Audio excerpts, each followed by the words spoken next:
So we are here at the Mulifanua Wafu again, where we're going to be doing our auntie's funeral. So really excited to take you on this experience with me. So yeah, come along with us. Hi uncle.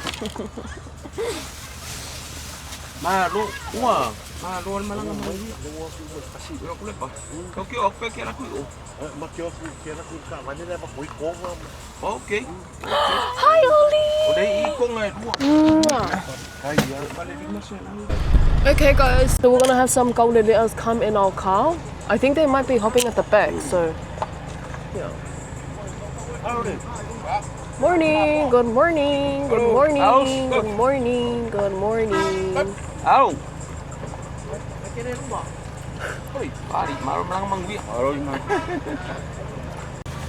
You see? There's There's some more people. It's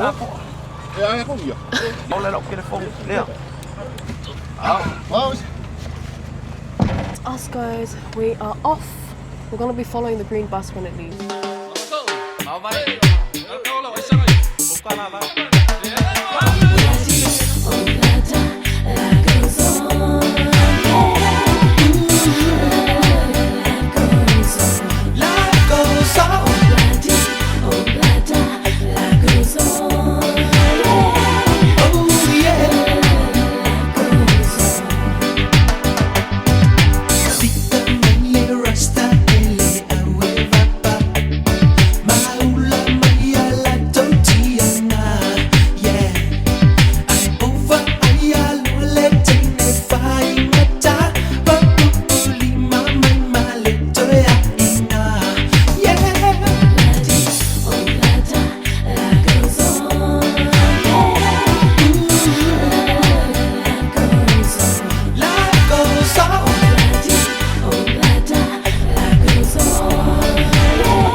This lovely lady, I think it's a neighbor of my auntie who has passed away, has allowed us to park inside her premises. So I do really appreciate her kindness, because honestly the road here is very narrow.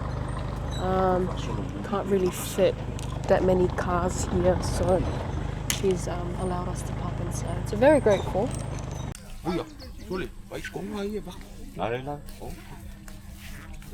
So this is what I'm wearing for my auntie's funeral. And this is what my dad is wearing. Oh!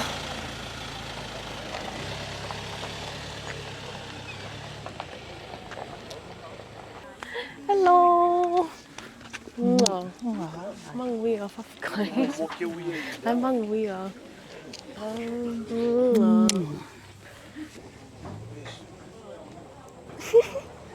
Lấy Oli. Là sao?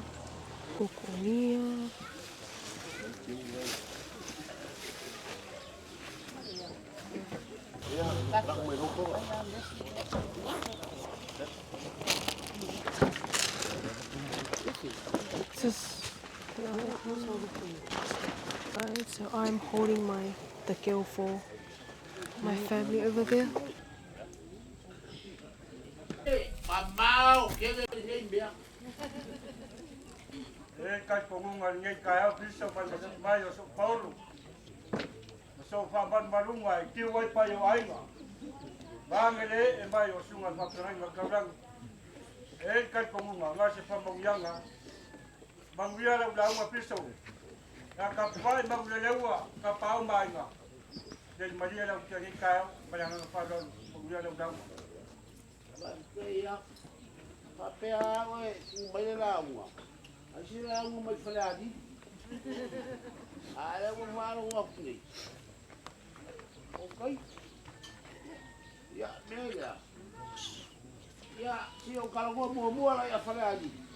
O kala mo bulbul ya kwa ya. Ya, kai Ya, ko pila. fa kai ya. Ya fai ole e manguia se ra unha ko kapoina. Ura la kai malas. Ura le kua soifua. Ura sa.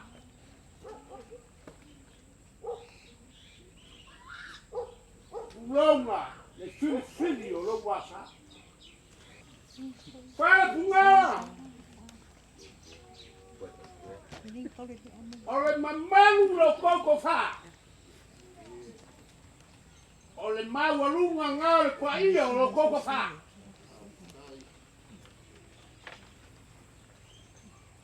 La pau ale la longa ya kia. Aselo a pasar bem. Afia mai lo koko fa. Baliu mai lo koko fa.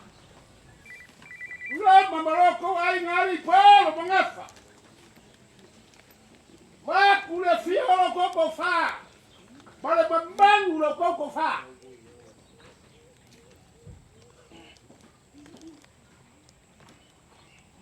Alo lo ko luale.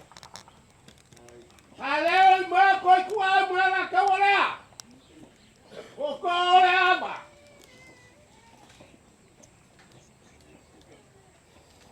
Kulaba mkakuungala. Manguel kusibe fango kakayarua. Lega lua fia kongo ba kala kuai mala kawa. Ainga lua la fo. Tika ubala. Mas quer for sabidian? É que a cucu e a cua. E a cua maloya. Mas pua culanga e a olofa cá como cai. Eu le o fiel. Olha lá. E a fé vai ficar vai que ela vai cai aí. Ya. Olha. Eu fiquei aí, sabe, filho, e aula. Ei, Pepe Sabão! Café aí, Luan!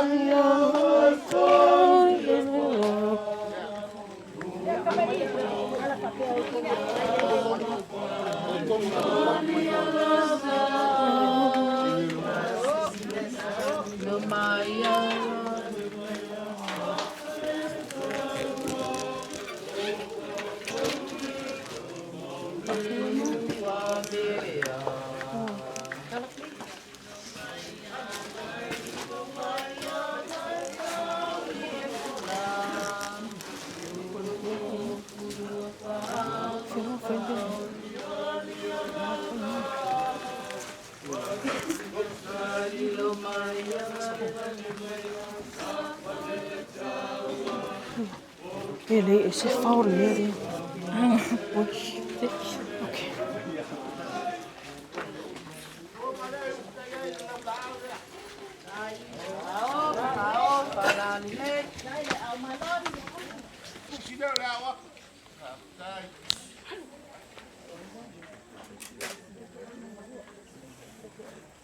Ya, oleh sini fereng.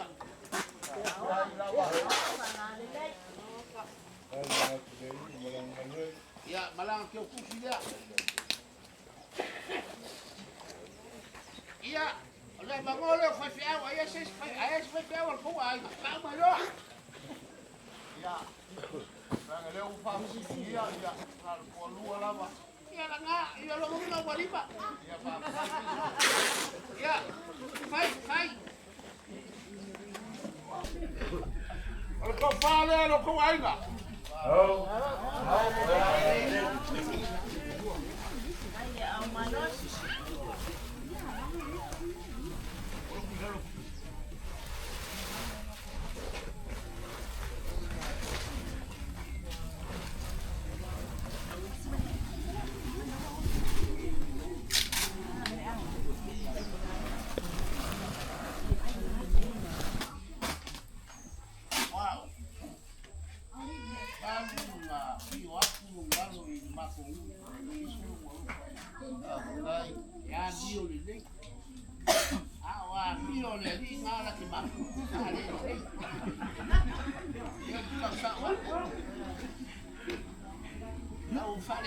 wen maka wen baku wan.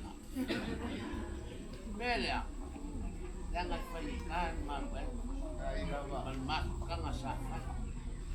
Eu ya mo pilo ya ambi wal kamare de muri. Ala o que alo foi lo walo. Ai lava. Ai. Bela. Ia le mama. Ai. Mama. Eu para net. Ai au malo ni ba sai mama. Ya lela kamu faya ku selala. Ngai tuon kai lah. Yang kasih lela. Ya. Au para net.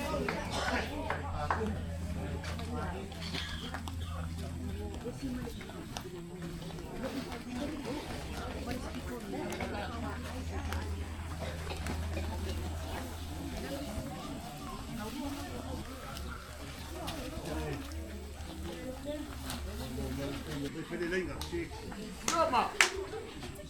Ela kamu faya ku selala. Kamu tak kira bako mai ba. Ya kasih ngafi.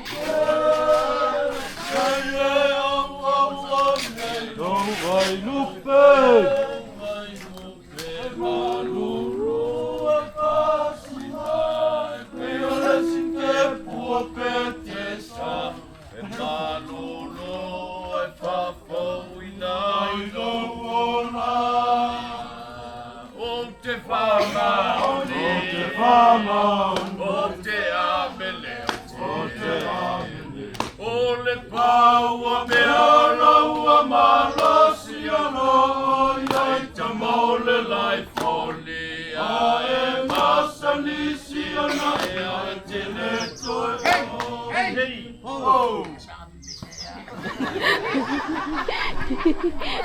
Ya kuloma. Ifakkar ka ko ingal kung ko fala di pai. Ah, ya ba winle da. Ya wa wa le mi mea. Ya la ngai ngole ah pum ya ma po ai o ko ya. Tua ya.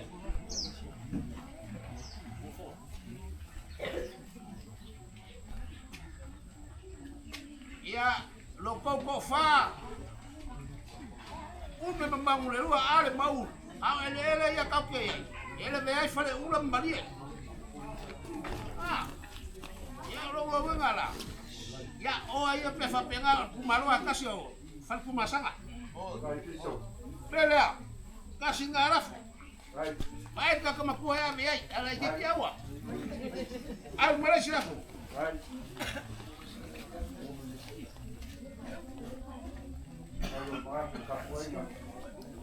ya, vai lá cá com uma poema e querer lá. Aí a papela aqui tá, e eu só me pelos bem ali. Vai pisar.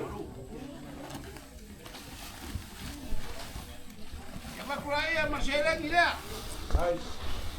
Vou fuarle, vou ngai lo que cupe oi. Vai. Vou por lá, vai pisar. Ya.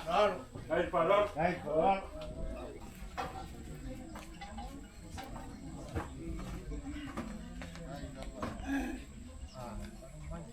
Yo que caukala i paia fata foko le kumu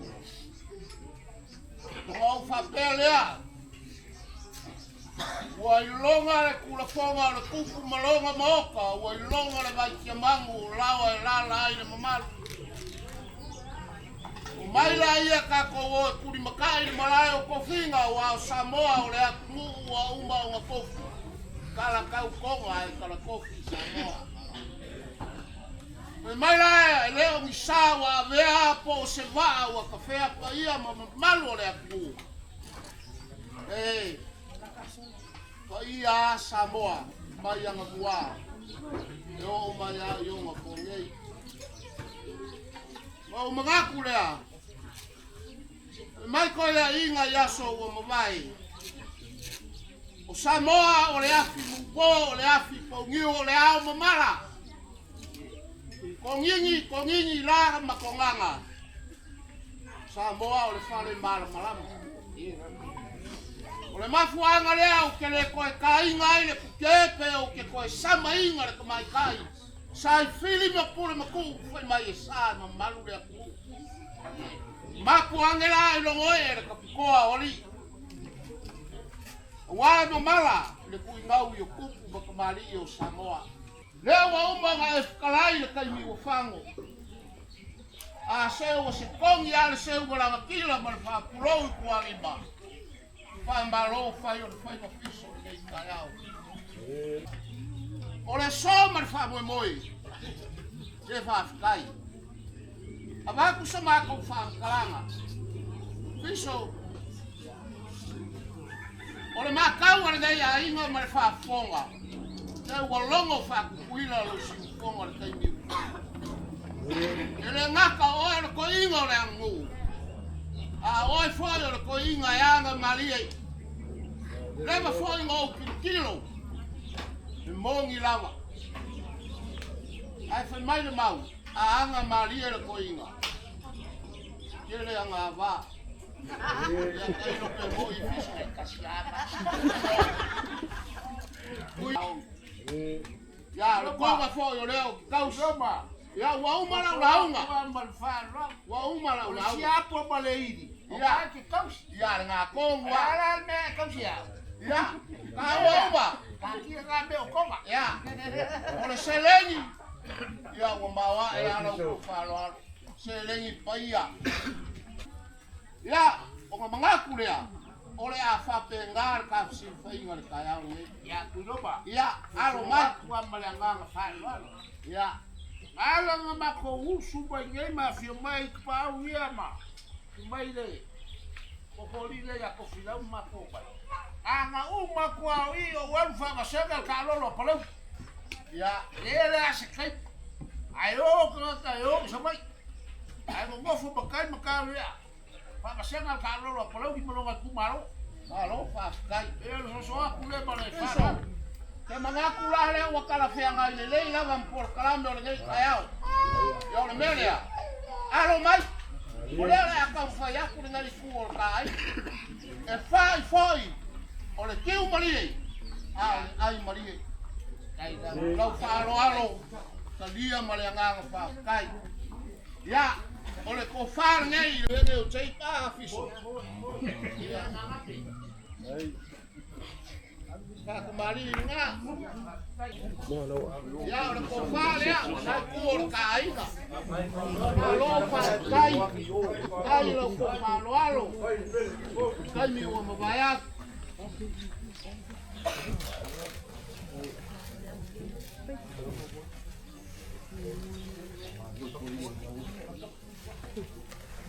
Kai. Ora mori mau ku kau.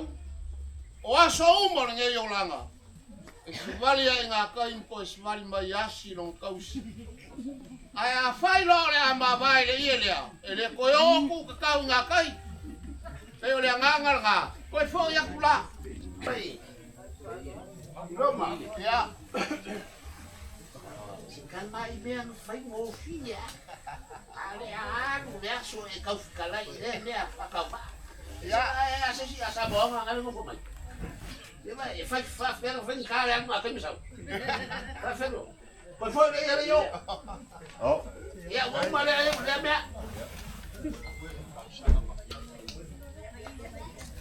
Ya no mori fa kai.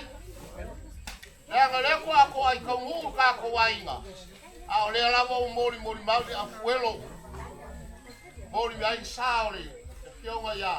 Ya le a ke aku.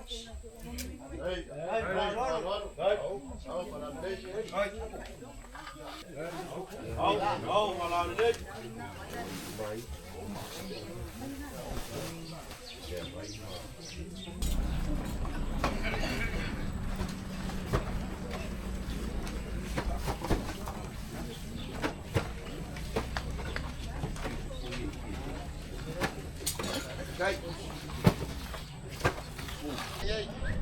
Ya. Dia fa pea, o le mea e fou ia ia o kamarea. E fou fo ia. Singa o cara pupua. Ya. Ele fai mo fia ela fa loano. Le o kilo apu ai.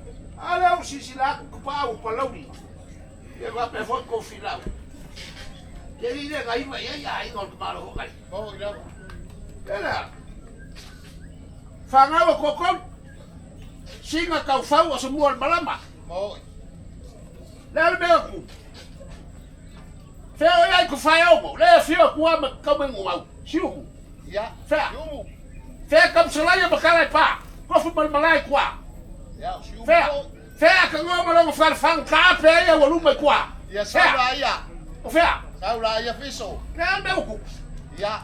A fe la ku uber ko lu ku na fari. O fe ya le fango ala ka o kwa le uber fan ko. Ya. Le me wo fai. Le mai le fai ya le wo fai. Ya, ma dia la. Le fa kupu, fa kembali. Fea. Ah, so mua mo lo fa le ku mai lunga ba. Ya. Bong in Fa fa. pe ngale ai na ni. Ya. Ya. Lo sua fa makai. O le fa ki bang sa mo ya o e sangwa. Ole. Le ala wo ma ku wo mai. Wo le. Mo mi le. Ma dia la ba. Langai. O le agua mi o fai. E bakwa. Mamba fa koko le mai. Ma dia mo. Mo ila ba.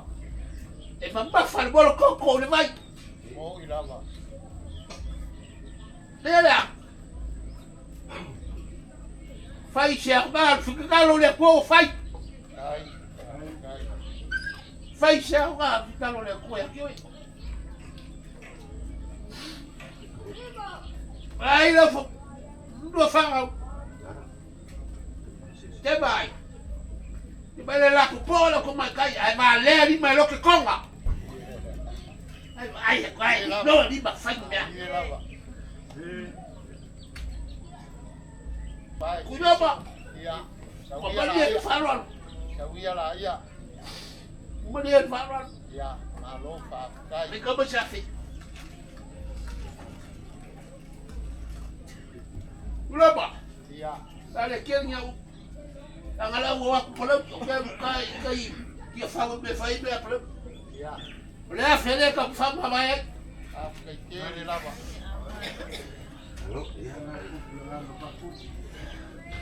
Ulaba ya fong ya le ko. Ya. Ada bagus sama juga. Ya fong ya le ko fa mo mo. Ko saungi nga mo sunga ya. Olo ka wa. Kia. Ya. Sai pa dia suka. Fa mo mo. Le ko sa sies kala piso. Ya. Peu ai fa muia lo ka kuasa. Le foi o ai fa kua.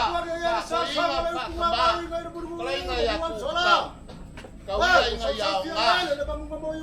Le lo maka malingi. Ele o semea e sa mo fie.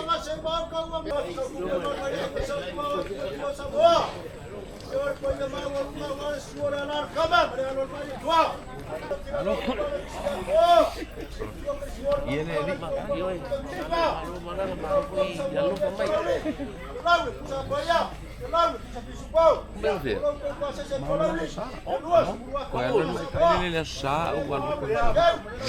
Ele wa ngalo lo ako I kale tomako ko. Ko tomako ko.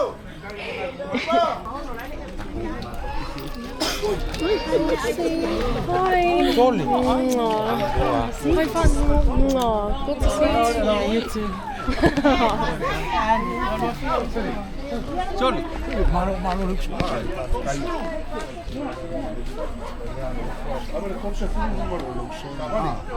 Cosa si coca pa? Ah, lo fa. Lo ne sa. Pisia. Pisia, ni ani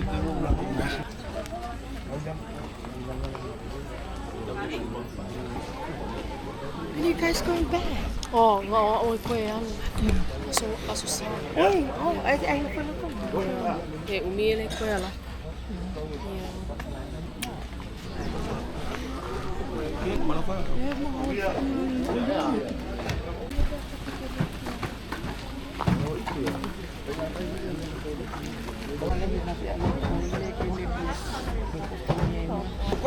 Oh, come. Wai loingo.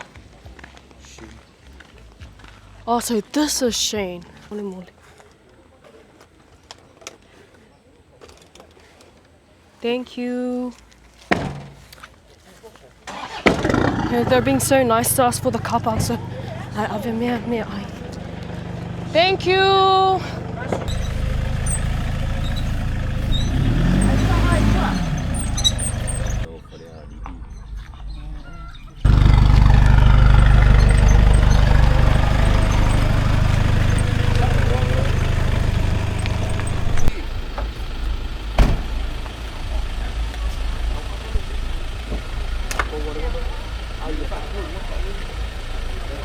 Me foi dai ia fia mi. Kali kola. Ke fe o ia. Ko kola fia me fe boy. Vai telefone. Vai Lois, vai lá um dia. Ke me ka va ti.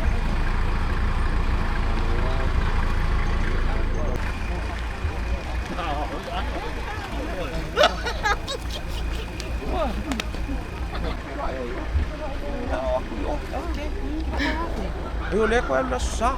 Awa mo ko rek. Singa e vai ba? Kera ko so fo. Ya. Ya ka fe kere o aku. Ia nga o le pisi o le wai. Yeah. Na fa ko ya tinga. Na fa ku kinga ma. Iya, Yeah. Yeah. Pa. My cousin. Yeah. Okay. eu le ala sa. Oi. Ko fo fo ki. Ai nga ma ai. Asusa. Yeah. I know. Kiro sa ba? Well, lale, okay, I'm not sa. Yeah. Yo kare ko piro. Yeah, we'll see you on Facebook. Yeah. Okay. Oh, love you. See you. Oh, no, love you. Fast and foot. All right, guys. Yo o vai kai ia fia mi. Ano lang.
O lo finge ko fo ila susa. Au ora ko le sa ba ina so ngofua. Asi ko fai la upa yu ka. Sing o fa le o ke ngofo. Ni va pe ani no nga ma wa hu singa lua fe la mala vai fongo ka ko la so lua. Okay. Alo fa le vai. Ai mangui ava tai vangena o fiong o ka la kuwa. Masalo o ke le mo ai va yu ka ina. Ai. Pa moi. Ko a mapu mai le fale. Le fa ko a. Tu se me le mangava u nga usu mai tai au po ia. Ile va usu ongo mai sava. Ya. Le fa to a tau mai le fa moi. After ile li.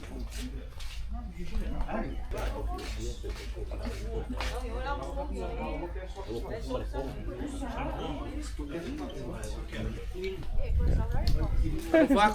Iya. Fuck.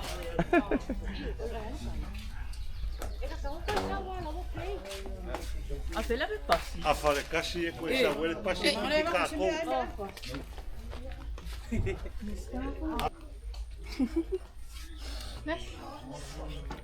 Filo i se kai. Alo dia kai aku le ola mal malo sina ba yaso ka ko filo ai dia. Ai mangui akele ko fuanga ngi yaso. Ngi for ka kali wa sa ba ka ko.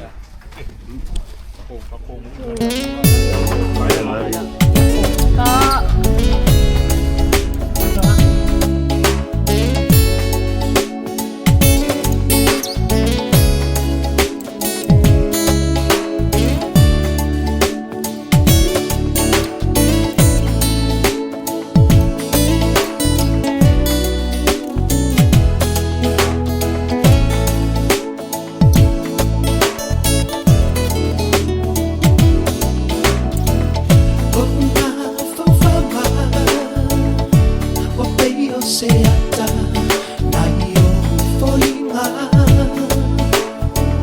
na iyo pula tafia avea unifai moita lola lele. Huh? Malili came with a whole bunch of cake. Go.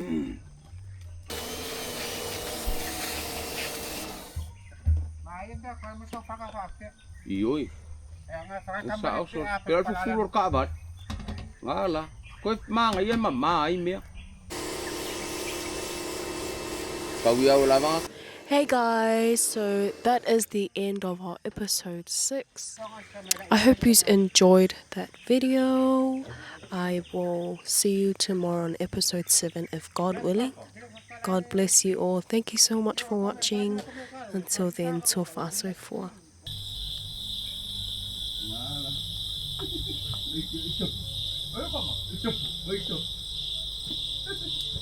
Pero pa school, makanan mo ang